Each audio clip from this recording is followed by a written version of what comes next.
En este primer bloque presentamos a Valeria López del Zarra. ¿Cómo te va, Valeria? Muy bien, Muy buenas muchas noches. gracias por la invitación. No, Buenas gracias noches. por haber venido. Sos abogada, sos militante feminista, sos integrante de la multisectorial en Santa Fe, sos sobre todas las cosas una persona interesada en una discusión, como decíamos al principio, grandísima, complejísima, interesantísima por la coyuntura en la que se está dando también, que es la discusión sobre reglamentar y legalizar la interrupción del embarazo.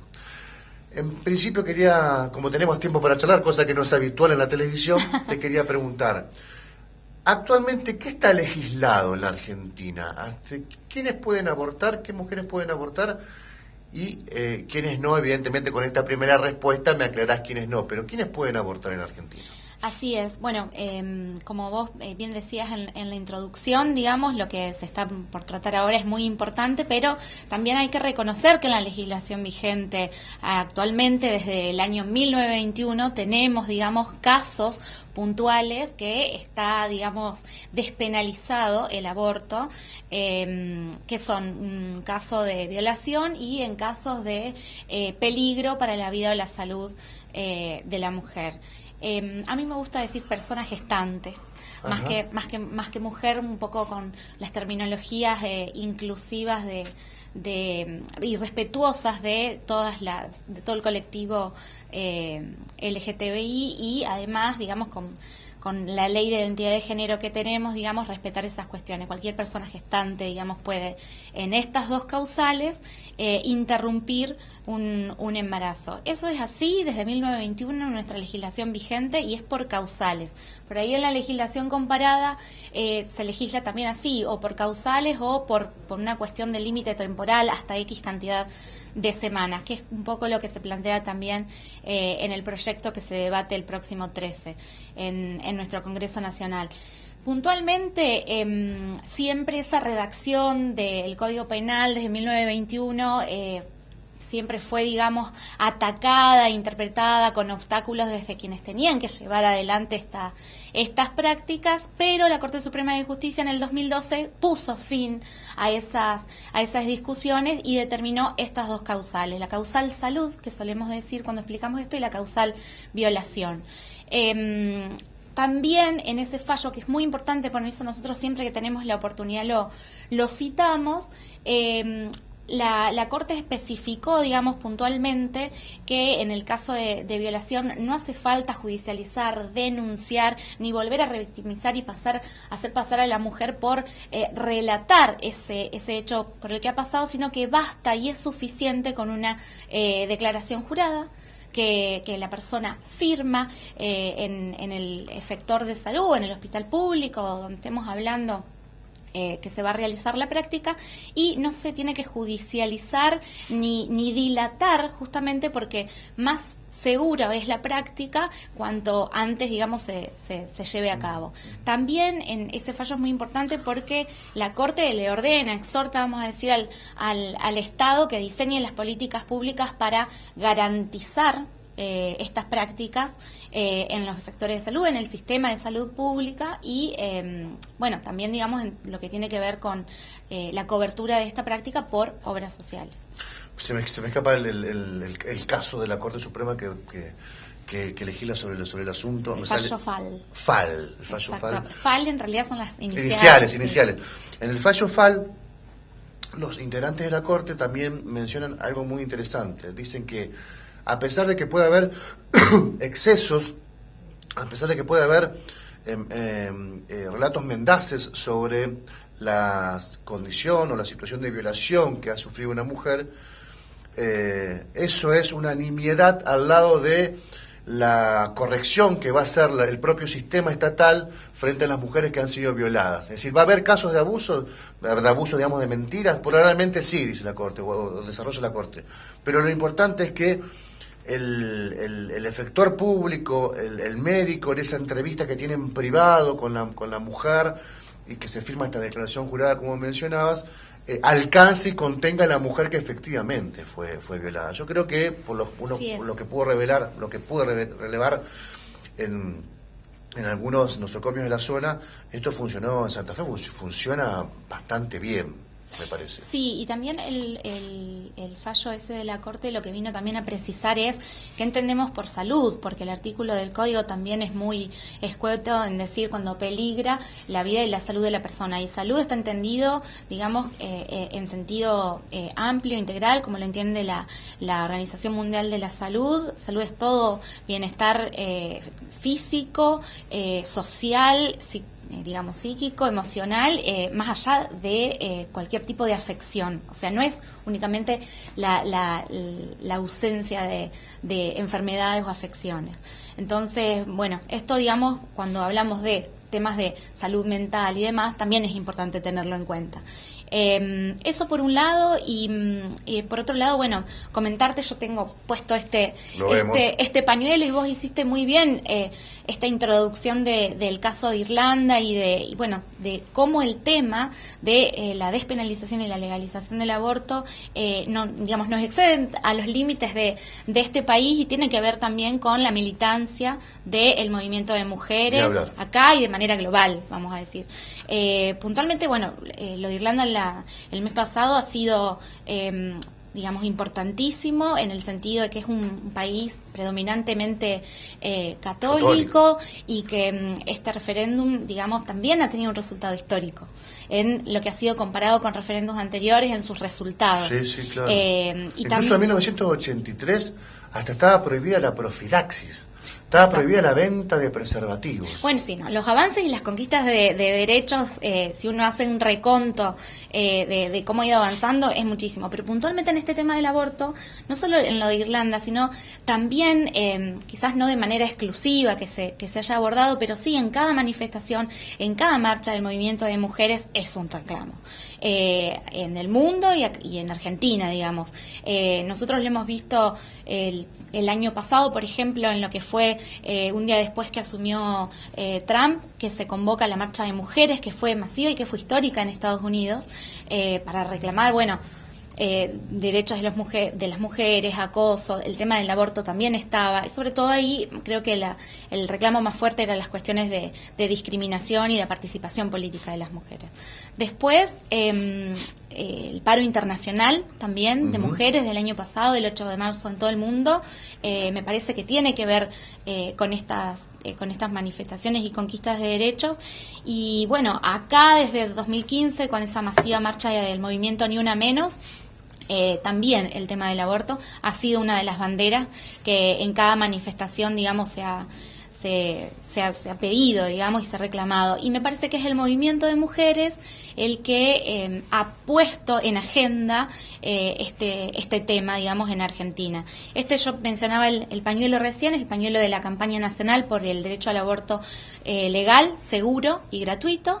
El lema de la campaña tiene 3 pilares. Nuestro lema es educación sexual para decidir, anticonceptivos para no abortar y aborto legal, seguro y gratuito para no morir. Entonces, justamente estas 3 políticas, digamos, que son, digamos, sumamente necesarias para evitar sobre todo la muerte de mujeres, que es la consecuencia más fatal, y también la criminalización y persecución, digamos, a las mujeres que están, digamos, queriendo acceder y ejercer un derecho. Si una mujer aborta en Argentina, ¿es perseguida penalmente? Fuera de estos casos que yo hablaba al inicio, digamos, que no está en ninguna de las 2 causales, es así, pero debo, digamos, serte honesta que es selectiva esa sanción del derecho penal y esa persecución, porque nosotros no vamos a ver ninguna mujer de sectores medios o con un fuerte poder adquisitivo que esté presa por interrumpir un embarazo en este país. Lamentablemente, la persecución es a las mujeres de los sectores populares y esto va de la mano, digamos, y refuerza la criminalización de la pobreza y de las mujeres pobres. Nosotros, bueno, hemos visto también años anteriores la manifestación por la liberación de Belén en Tucumán, que llegó con un aborto espontáneo a un hospital y fue denunciada en vez de en el momento ser atendida, socorrida y garantizar, digamos, el acceso, digamos, a la salud. Puntualmente, digamos, esa es mi opinión y creo que justamente nosotros decimos aborto legal para no morir. Morir es la consecuencia más trágica, pero también, digamos, estas condenas, estas, digamos, persecuciones a las mujeres también es otra de las consecuencias y que una ley, digamos, que estamos exigiendo de despenalización busca esto, justamente, terminar con este tipo de persecución. Nosotros hablamos en lo que es el proyecto de interrupción voluntaria del embarazo, hablamos en la campaña de despenalización, es decir, para que no sea más tipificado como delito la interrupción del embarazo, y por otro lado, la legalización lo que implica es que en todos los efectores de salud y en los hospitales públicos se lleve a cabo y se garantice esta práctica. Y bueno, que no suceda que se escondan detrás del escudo de la objeción de conciencia para no garantizar. Bueno, ayer escuchaba que de las discusiones en las comisiones del Congreso surgieran varias preguntas que iban motivando cambios en la mirada de algunos legisladores. Por ejemplo, Felipe Solá se sacó una foto con un médico y la subió a Twitter anoche aclarando por qué había cambiado su posición de antiabortista a abortista o a favor del aborto legal y cuando estaba en contra. Pero las cuestiones que se estaban dando en estas últimas horas eran si las adolescentes podían denunciar por sí mismas o con el acompañamiento de sus padres, las semanas transcurridas de la concepción, y me está faltando una, pero que eran las tres, las causales, y las causales. El proyecto que se está diseñando y que se va a poner a consideración el 13 de junio en el Congreso, en el trazo grueso, ¿qué contiene? Así, a vuelo de pájaro, digamos, hablando mal y pronto, es un proyecto, se presentó el 5 de marzo por la campaña nacional, sí. Y puntualmente lo que establece es una interrupción voluntaria del embarazo con un límite temporal, que es el de 14 semanas. Eso como primera parte. Y fuera de ese plazo, más allá de esas 14 semanas, establece causales. Una es la causal violación, la causal, digamos, salud, que son los ejemplos que dábamos que ya están en nuestro país desde 1921, y se agrega malformaciones fetales graves, digamos, como una tercera causal que hasta el momento no estaba. Puntualmente es innovador el proyecto porque hace alusión a lo que es consentimiento informado, es decir, que la persona que va a llevar adelante la práctica de interrupción del embarazo manifiesta que ha sido informada de los riesgos que la práctica conlleva y que decide llevarla adelante más, o sea, sin influencias de ningún tipo. También avanza en cuanto a adecuarse este proyecto a lo que es las edades, digamos, para decidir sobre el propio cuerpo, ayornándose al Código Civil y Comercial de la Nación, que entró en vigencia en 2015. Sí. Entonces, este proyecto, en lo que tiene que ver con menores de edad que tengan 16 años, plenamente, digamos, pueden decidir al respecto, digamos, sobre llevar adelante esta práctica y... sin la autorización de los padres. Sí, un menor de edad de 16 años puede decidir sobre su propio cuerpo y la edad, digamos, ahí en discusión de lo que vos decías con el tema de autorización de progenitores, puede ser madre o padre, o un representante legal, en el caso que no tenga, es los 13 años. 13. Exactamente. Lo mismo también prevé el proyecto lo que son las personas con discapacidad, digamos. Bueno, la decisión va a estar también, digamos, contemplada con el sistema de apoyos que prevé el Código Civil y Comercial y en el caso de que sea una persona declarada incapaz, con quien sea su representante. Además también el proyecto contempla esto que yo te decía al inicio de nuestra charla, que era todo el tema del colectivo LGTBI y que toda persona con capacidad de gestar, no solo la mujer, puede, digamos, también tener acceso a la interrupción del embarazo. Uh-huh. En el caso de los objetores de conciencia, Santa Fe si bien tuvimos una mirada muy progresista en los últimos años del asunto, también nos hemos encontrado con que todo el área de ginecología, por ejemplo, un hospital como el Iturraspe, se declararon objetores de conciencia a todos los médicos, lo cual es una gran contradicción, ¿no? Porque podrías especializarte en otra cosa que no te obligue a ir en contra de tus creencias religiosas, por ejemplo.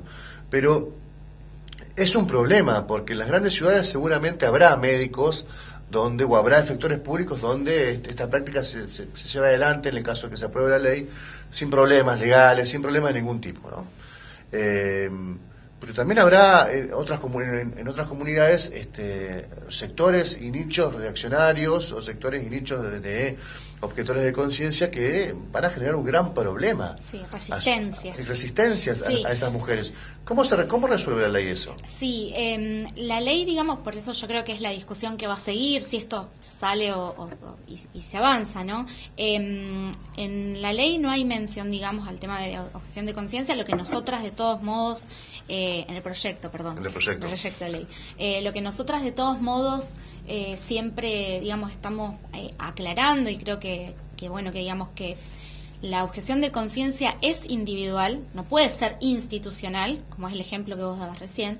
Es decir, digamos, la objeción de conciencia viene a ser una opción para aquel profesional de la salud que por la función que cumple tiene que cumplir ciertas obligaciones que chocan con su libertad, mejor dicho, con su cuestión, digamos, religiosa, morales, éticas, que lo hacen, digamos, no querer cumplir esa obligación. Entonces, de un médico, pero no podemos permitir que un servicio completo de ginecología de un efector público, de un hospital público, por completo, digamos, se declare objetor, porque eso es una objeción de conciencia institucional y es un escudo para no estar garantizando a las mujeres acceder, digamos, a una práctica que es un derecho, es un ejercicio de ciudadanía, de libertades, de una decisión, digamos, tomada con autonomía. Lo que nosotros creemos que la experiencia Santa Fe en su momento, digamos, fue muy buena y muy clara, esto de abrir un registro de objetores, y incluso la provincia de Santa Fe, primero fue con Capielo, después se continuó y ahí se cerró el registro con Drizum. Tuvo una planilla incluso, porque no estamos hablando de objetar únicamente esta práctica. Hay objetores de distribución de anticonceptivos, de realizar ligadura de trompas, de colocación de DIU, de un montón de prácticas que tienen que ver con los derechos reproductivos de las mujeres. Entonces, estaba bueno tener de antemano las reglas claras de decir, bueno, a ver, acá con qué médico voy a atenderme yo que vengo a pedir esta práctica, si se ha declarado o no objetor. Estuvo bueno, lo que sí en su momento se dio un plazo, y después fuera de ese plazo hubo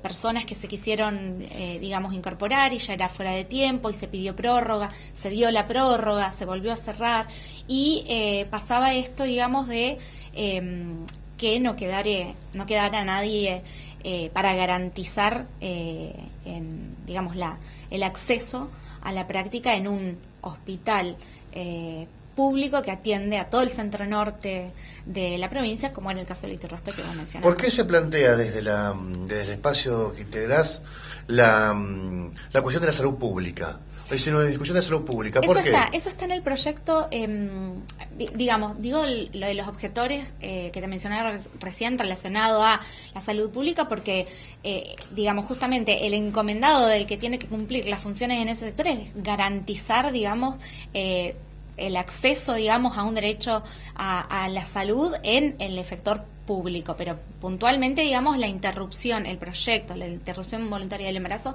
está pensado, digamos, para cualquier efector de salud dentro de lo que es el sistema de salud. Puntualmente, aparte, expresamente se prevé, digamos, la cobertura por las obras sociales, en nuestro país. ¿Cuántas mujeres mueren por esta práctica clandestina?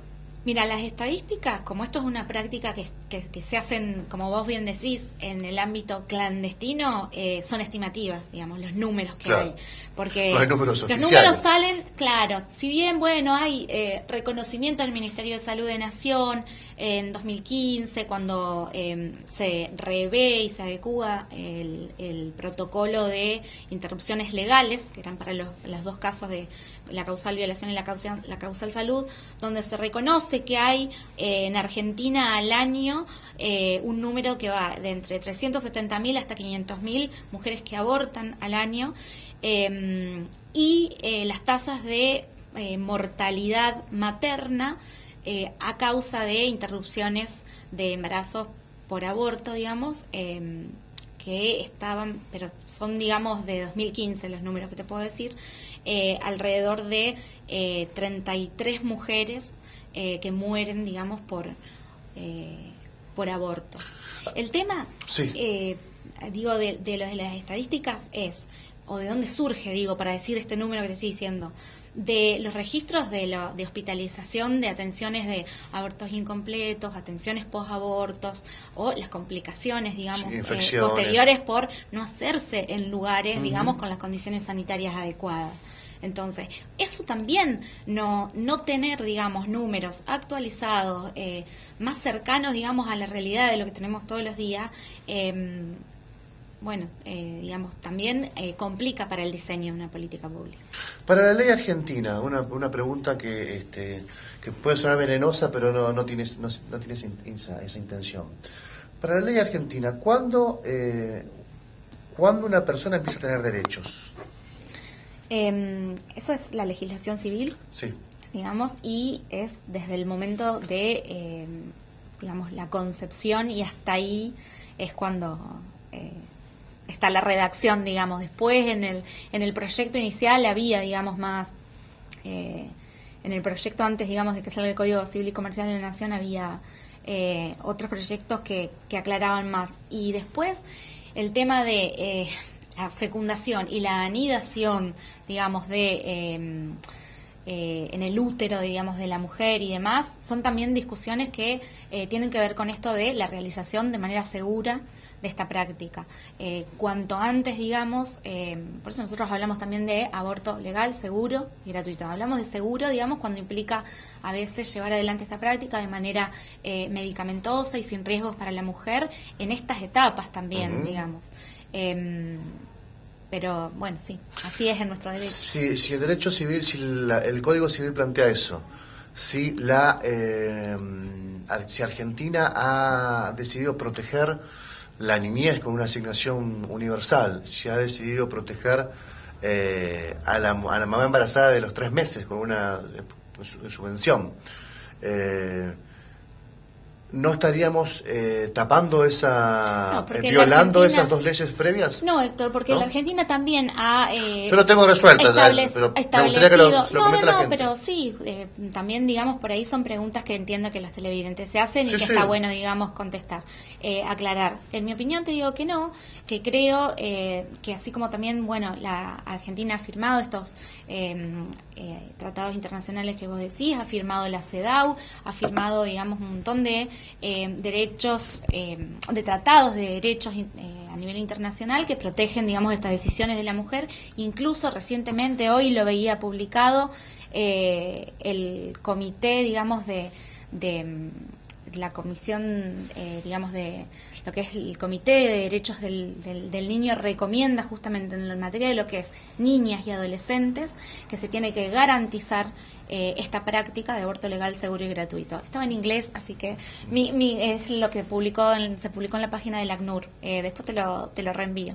Pero bueno, justamente, digamos, también hay recomendaciones en este sentido, es decir, no obligar a digamos, maternidad forzada y a, digamos, menores que muchas veces han sido víctimas de abuso a continuar con esto. Y también son tratados internacionales que Argentina ha suscrito. Hay mucho dogma, mucho corset religioso en esta discusión.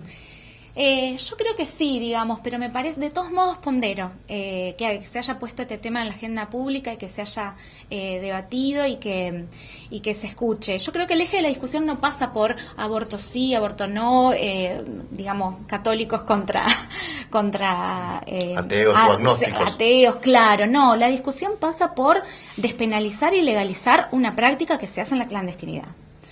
Fundamentalmente, despenalizar, como te decía hoy, no perseguir a las mujeres y no criminalizar, y por otra parte, bueno, legalizarlo.